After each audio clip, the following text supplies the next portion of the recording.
చెప్పు. ఏంటమ్మా ఎందుకు కొడుతున్నావు? చూడు బాబు, బడికి వెళ్ళి 4 అక్షరాలు నేర్చుకోరంటే తోటలమ్మట దొడ్లమ్మట తిరుగుతానంటాడు. చూడమ్మా, పసిపిల్లల్ని కొడితే వింటారా? మాటలతో నచ్చ చెప్పాలి. వీళ్ళు స్కూల్ నేను తీసుకెళ్తాను, నువ్వు ఇంటికి వెళ్ళు. అట్టాగే బాబు. బాబురా,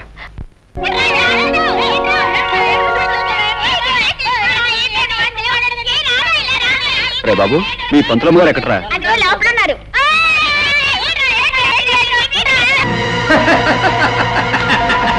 గౌరీ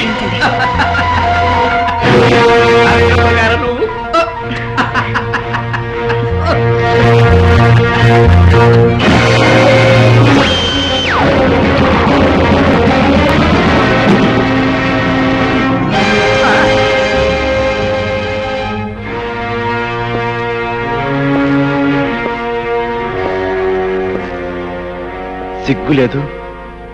10 మందికి ఆదర్శంగా ఉండాల్సిన పంతులమ్మవి మానవ అభిమానం మర్చిపోయి పాఠాల కోసం వచ్చిన పిల్లని గాలి కొదిలేసి నువ్వు ఇలా పరాయిమాగారితో కులుకుతున్నావా? నేనన్న మాటలకి ఆడడం కాదు, కాస్త బుద్ధి తెచ్చుకుని మనిషిలా బ్రతుకు. నీ కన్నీరు పెట్టుకున్నది నువ్వు అన్న మాటలు కాదు బాబు, చెల్లా చెదరైన నా బ్రతుకుని తలుచుకుని. తప్పనిసరి అయిన పరిస్థితికి తలదించానే తప్ప తప్పని తెలిసి కావాలని నేను ఏ పాడు పని చేయడం లేదు బాబు. చేసిన దానికి సమర్థించుకోవాలని చూస్తున్నావా? కాదు బాబు, నీకు అర్థం అవ్వాలని చెప్తున్నాను. నన్ను కట్టుకున్న వాడిని నా కళ్ళ ముందు దారుణంగా చంపేస్తే గుండె పగిలి నేను ఏడ్చినప్పుడు నన్ను ఎవరూ ఓదార్చలేదు. నిజాన్ని బయటపడితే నన్ను నా బిడ్డని చంపేస్తానని బెదిరించినప్పుడు నాకెవరు అండగా రాలేదు. నన్ను ఊరు వదిలిపోకుండా ఇక్కడే బ్రతకాలని కొందరు శాసించినప్పుడు నాకు తోడుగా ఎవరు నిలబడలేదు. ఈ రోజు నన్ను నిందిస్తున్న నీలాంటి వాడు ఎవడు కూడా ఏ రోజు నాకు సహాయం చేయడానికి ముందుకు రాలేదు. అందుకే బాబు నా బ్రతుకుల కుక్కలు చింపిన విస్తురైంది. ఐఎమ్ సారీ, మీ గురించి నిజం తెలియక మిమ్మల్ని బాధ పెట్టాను. మీరు చెప్పే మాటలను బట్టి ఎవరో మిమ్మల్ని భయపెట్టి లొంగ తీసుకుంటున్నారని నాకు తెలుస్తోంది. వాళ్ళెవరో చెప్పకూడదు. వద్దు బాబు, వద్దు. జీవితంలో అన్నీ పోగొట్టుకున్నాను. పట్నంలో చదువుకుంటున్న నా ఒక్కగానొక్క బిడ్డ కోసం జీవత్వంలో బ్రతుకుతున్నాను. ఇప్పుడు నిజాన్ని బయట పెడితే నా బిడ్డను చంపేస్తాను. అందుకే దయచేసి నన్ను అర్థం చేసుకోవడానికి ప్రయత్నించు.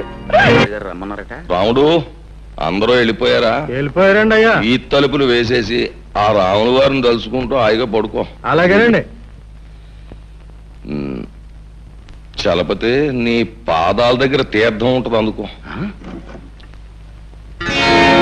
ఏమిటండి బాబు, బయట పూజలు భజలంటూ ఇక్కడ సీమ సరుకు స్కీమింగ్ లో ఉన్నారా? బానే ఉందయ్యా, అలవాటైపోయిన వ్యవహారం హఠాత్తుగా ఆపేస్తే ముక్తి సంగతి దేవుడారు ముందు శక్తి చచ్చిపోద్ది.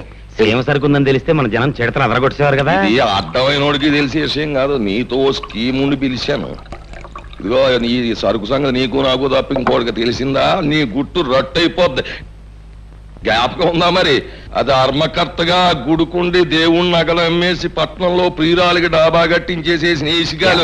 అందులో మీ వాటా మీకు ఇచ్చాను కదా. మరి అందుకే నోరెత్తకుండా ఉన్నాను, పుచ్చుకో. ఆ రహస్యాలన్నీ మీకు తెలియబెట్టే కదా మీ చెప్పు చేతుల్లో ఉండి మీరు చెప్పిన పనులన్నీ చేస్తున్నాను. తిప్పుతారు ఎందుకు? అసలు స్కీమ్ ఏంటో చెప్పండి. వస్తా, పుచ్చుకో. అసలే అరిగాడు కాలాంతకుడు కదా, మరి అందరిలాగా ఆడిచేత కూడా ఏ ఆలో నాకేం చేయొచ్చు, కానీ తర్వాత కూడా అయిపోద్ది. ఆయన చేత ఓం ప్రథమంగా ఏం చేశాను, ఊరికి పెద్దం చేసేసాను. ఇది ఎక్కడ స్కీమింగ్ అండి బాబు? మీరు అనవసరంగా వాడికి చాలా పెద్ద పొజిషన్ ఇచ్చారు, దాంతో వాడు చాలా ఎత్తుకి ఎదిగిపోయాడు. నాకు తెలదా? అంత ఎత్తుకి ఎదిగిపోయిన చిన్న లాగులాగితే దబాలను పడిపోతాడు. ఎలాగా? నడుము నజ్జైపోతుంది, మరి లేగలేడు. ఇప్పుడు నేను వేసిన చిక్కుముళ్ళు ఆడ పడ్డాడు అంటే పంచాయతీ బోర్డు ఆఫీస్ ముందు 10 మంది చేత అది పప్పన్నం పెట్టించేయను. అసలు ఇప్పుడు నువ్వు చేయవలసిన పని ఏంటంటే, రేపు రాబోయే శ్రీరామనవమోత్సవాలు దద్దరిల్లిపోవాలి. చుట్టుపక్కల గ్రామాలన్నీ నా భూతో నా భవిష్యత్ అని చెప్పుకోవాలి. ఆ పద్ధతిలో నువ్వు పట్నం వెళ్ళి నీ ఇన్ఫ్లుయెన్స్ వాడి అరేంజ్మెంట్స్ పకడ్బందీగా చేసి మతి పోగొట్టే అప్పుడు చూపిస్తాడు ఈ రాయుడు ఎతులేటో చిత్రాలేటో మతలబులేటో.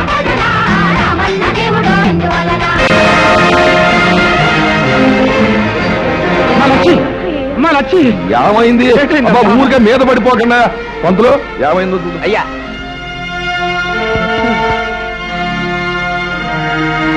ఏంటైందమ్మా?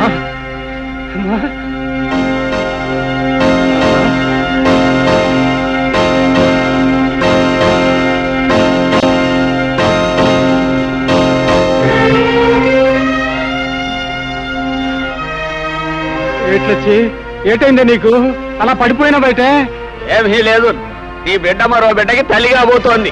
అంతులు గారు మీరు చెప్పేది నిజమేనా? అక్షరాలా నిజం. ఏడే పిట్టిదానా, ఎంత పాడు పని చేశావే.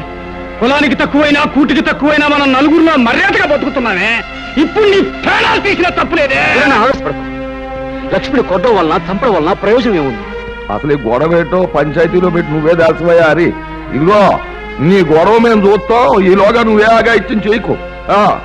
పద పదమే.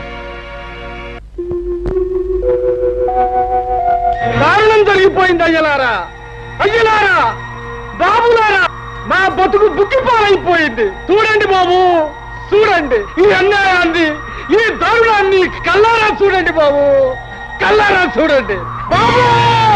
హరి బాబు, చూడు బాబు ఈ అన్యాయాన్ని, చూసి న్యాయం చెప్పు హరి బాబు. చూడండి బాబు, చూడండి ఎంత ఘోరం జరిగిపోనాదో చూడండి బాబు. మేము ఎవరికి ఏ పాపం చేశామని మా కడుపులో ఇలా ఆరని చెట్టు పెట్టారు బాబు. ఇదిగో ఏ అన్యాయం చెయ్యని నా కూతుర్ని ఇలా ఎందుకు చంపేయాల్సి వచ్చింది బాబు? ఈ అన్యాయం చేసిన ఆ కిరాతకుడు ఎవరినో శిక్షించి మాకు న్యాయం చెయ్యండి బాబు.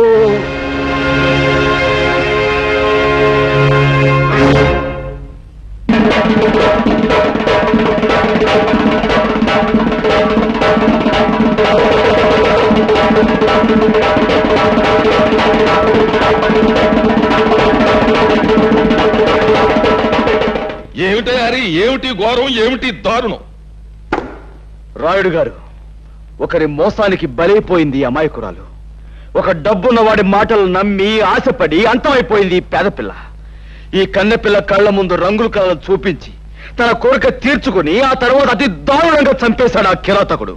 అది సరేనయ్యా, ఇంతకీ ఎవడా కిరాతకుడు? ఎవడైతే తనను అనుమానించకుండా ఉండడానికి ముందుగా ఆవేశంగా మాట్లాడతాడో వాడే.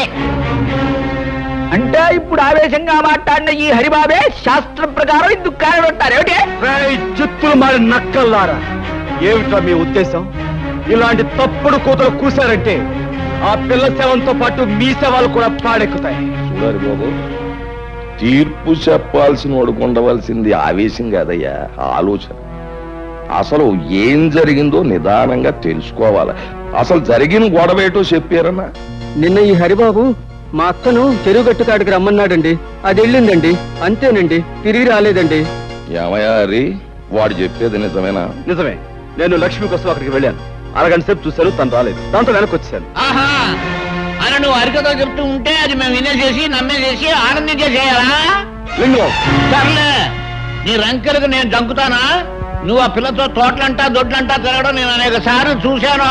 లింగం, పిచ్చి పిచ్చి వక్కు. ఆ పిల్ల నాకు చెల్లెలు లాంటి. రంకు బయటపడ్డ తర్వాత శాస్త్ర ప్రకారం చేసేది బొంకడమే. అయినా చెల్లెలి కష్ట సుఖాలు వినడానికి తోటలు దొడ్లు గాని పనికిరావా?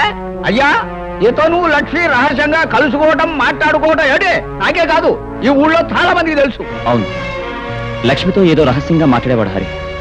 మేము ఎప్పుడు ఏం అడిగినా ఏం జరిగిందో చెప్పేవాడు కాదు.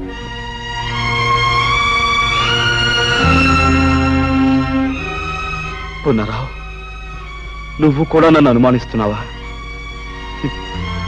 10 మందికి మంచి చెయ్యాలని మిమ్మల్ని నాతో కలుపుకున్నందుకు నన్నే అనుమానిస్తున్నారా? నువ్వు అలా ప్రతియోడి మీదకి ఎదురెళ్ళిపోతే గొడవ తేలదు. అసలు నిజమేటో చెప్పి. అయ్యా, శాస్త్ర ప్రకారం శవం చేతిలో ఏదో ఉంది ఏమిటి? వెళ్ళి చూడు. అయ్యా, ఇంకెవరూ సాక్ష్యం చెప్పక్కర్లేదు. తన సాగు కారకులు ఎవరో తన గుప్పెట్లోనే పెట్టు తెచ్చింది.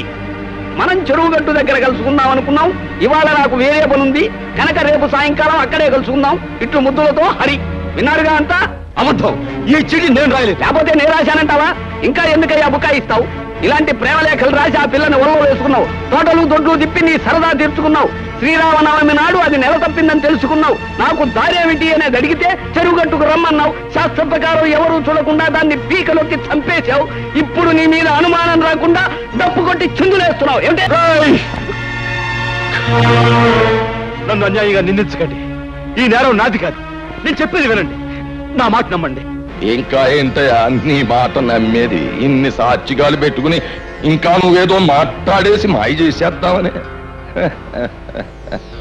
ఈ ఊరు ఎంత బాగా అయిపోయిందయ్యా. నువ్వేదో ఉత్తముడు అని, చదువుకున్నవాడు అని, తెలివైనవాడు అని నీకు పీఠం అప్పచెప్పి నీ తీర్పుల్ని మాటల్ని యాదాలుగా తలూపినే ఈ ఊరికి ఏం చేసావయ్యా ఉపకారం? ఒక ఆడపిల్లని, అందులోనూ పేద పిల్లని నమ్మించి ప్రాణాలు తీశావు. అసలు నువ్వు చేసిన పనికి వెంటనే పోలీసులకు అప్పగించి ఉరిష్ట చేయించాలి. కానీ ఆ పిల్ల ప్రాణాలు నువ్వు తీయడం చూసిన సాత్వికం లేక నువ్వు బతికిపోయావు. కానీ నువ్వు చేసిన తప్పుకి శిక్ష ఏంటో తెలుసా? నీకున్న పొలం కొంప ఆ ఈరికి చెత్త. నువ్వు చేసిన తప్పుడు పనికి ఈ ఊరు ఆచార ప్రకారం 12 కొరడా దెబ్బలతో కొబ్బరిలో తినిపించేస్తాం. ఆ తర్వాత నిన్ను పొలిమేరలోంచి గెంటేస్తాం. ఈయన తీర్పుకి ప్రజలంతా ఏమంటారు? ఒరే ఈరిగా, ఇంకా ఆలస్యం ఎందుకురా? నీ కన్నబిడ్డగా అన్యాయం చేసినోడిని కసిరీరా కొబ్బరుండలు తినిపించరా. అలావుడు 12 కొరడా.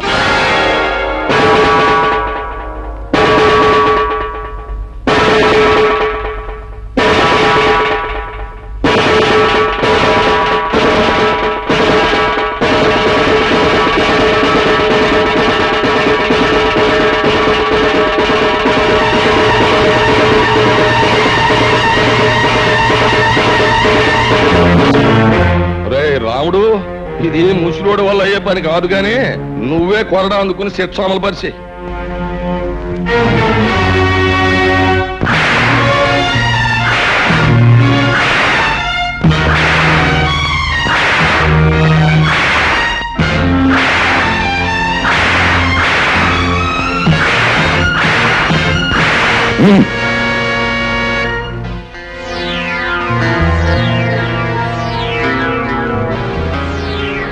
చూడు, నువ్వు ఈ ఊళ్ళో కడుగట్టగానే జబ్బ సత్తువతో కండ కవరంతో దెబ్బ కొట్టావు. ఇప్పుడు నేను కొట్టాను దెబ్బ. జబ్బ సత్తువతో కాదు, బుర్ర బలంతో. అది రాయుడు గారి దెబ్బ అంటే.